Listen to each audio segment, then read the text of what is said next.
नमस्ते।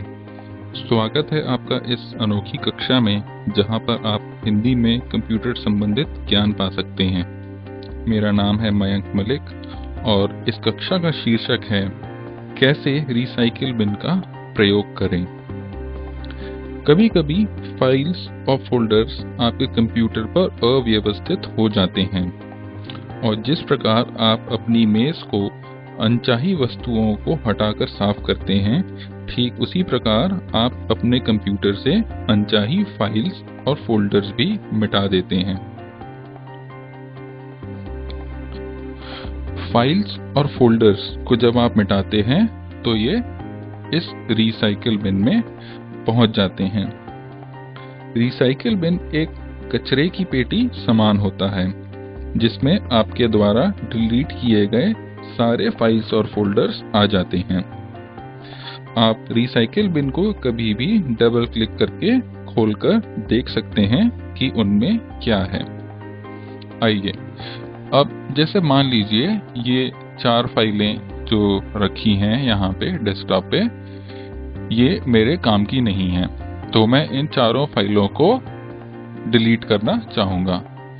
इनको डिलीट करने के लिए आप चारों फाइलों को एक साथ सिलेक्ट करें। उसके लिए माउस को डेस्कटॉप पर कहीं पे क्लिक करें और क्लिक करते ही दबाए रहने के साथ साथ इन चारों फाइलों के ऊपर फेर दें और यहाँ पे क्लिक का बटन छोड़ें। इससे ये सारी की सारी फाइल सिलेक्ट हो जाती हैं। फिर इन चारों फाइल में से किसी भी एक फाइल के ऊपर राइट क्लिक करें और डिलीट का चयन करें। यह पूछेगा क्या आपको ये चारों आइटम रिसाइकिल बिन में भेजने हैं? यस दबाएं।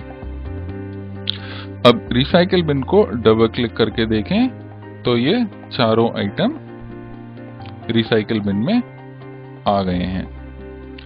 अब मान लीजिए कभी कभी हम गलती से कुछ सामान कचरे की पेटी में फेंक देते हैं और हमारा वो सामान काम का होता है, तो हम वापस उसको निकाल लेते हैं। ठीक इसी प्रकार आपको अगर लगता है इन 4 में से कोई फाइल गलती से डिलीट कर दी गई है तो आप उसको निकाल सकते हैं। जैसे ये टेक्स्ट फाइल शायद मैंने गलती से डिलीट कर दी, तो इसको मैं बाहर निकालूंगा। इसको निकालने के लिए आप टेक्स्ट फाइल पर जाएं, क्लिक करें और रिस्टोर दिस आइटम पे क्लिक करें। क्लिक करते ही ये फाइल रिसाइकिल बिन से बाहर आकर के अपनी पुरानी जगह पर पहुंच जाएगी। और कभी कभी ऐसा होता है कि आपका रिसाइकिल बिन भी काफी भर जाता है। तो रिसाइकिल बिन जब भर जाता है तो आप चाहते हैं कि ये रिसाइकिल बिन भी साफ हो जाए। तो रिसाइकिल बिन साफ करने के लिए एम्प्टी द रिसाइकिल बिन पर क्लिक करें। लेकिन एक बात आपको बता दें कि जब आप एम्प्टी द रिसाइकिल बिन पर क्लिक करते हैं तो इस रिसाइकिल बिन में जितने भी फाइल्स और फोल्डर्स होंगे वो सब स्थायी रूप से यानी कि पूर्ण रूप से मिट जाएंगे। फिर आप उनको दोबारा रिसाइकिल बिन से निकालकर अपने डेस्कटॉप पर नहीं लगा सकते। आइए क्लिक करके देखते हैं क्या होता है। यह पूछ रहा है कि आप क्या ये तीनों आइटम डिलीट करना चाहते हैं? मैं कहूंगा यस। करते ही ये तीनों के तीनों आइटम डिलीट हो गए, रिसाइकिल बिन आपका खाली हो गया और अब मैं वो तीनों के तीनों आइटम दोबारा नहीं ला सकता हूं। तो आपको विशेष ध्यान रखना है रिसाइकिल बिन एम्प्टी करते वक्त। धन्यवाद।